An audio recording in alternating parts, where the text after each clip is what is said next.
ভিক্ষুক রাস্তা দিয়া যায় আর জমিদারের পুত্রবধূও যায়।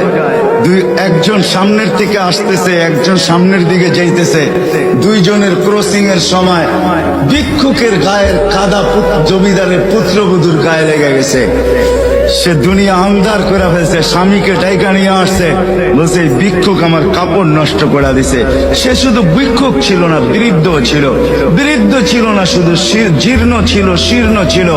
শরীরে কাপড় ছিল না, ফাটিরা কাপড় ছিল। পায়ে জুতা ছিল না, পেটে ভাত ছিল না। জমিদারের পুত্র সইতে পারে নাই, যৌবনী শক্তি সয়তো সয় কি কইরা তার স্ত্রীর গায়ে ভিক্ষুকের কাদা।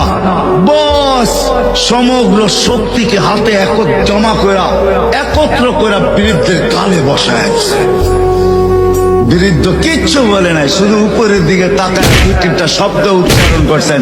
শব্দগুলা হলো ইয়া মাল্লা তারা হলো ওয়ুন, ও আল্লাহ তোকে চোখে দেখা যায় না। ও তারা কুল্লা শাই, তুই সব দেখিস। ফারা তারা মা বি, তুই কি দেখিস না আমার সাথে কি ঘটতেছে? এটা কি দেখিস না? বলতে দেরি যুবক, মরতে দেরি হয় নাই। জমিদার চলে আসছে, প্রতিশোধ নিবে। বৃদ্ধের একদিকে মুচকি হাসি, একদিকে বলতেছে প্রেমের খেলা এমনই হয়। জিজ্ঞাসা করছে কিসের প্রেমের খেলা রে? বলছে ওর প্রেমিকার গায়ে আমার কাদা লাগছে, পায়ের কাদা লাগছে, ও সইতে পারে নাই। যৌবনী শক্তি দিয়ে আমার বৃদ্ধ কালে বসায় দিছে। আমাকেও একজন ভালোবাসে, সেও সইতে পারে না, সেও সইতে পারে না। ও তো থাপ্পড় দিয়া খেলতো, সে জান নিয়ে নিছে, জান।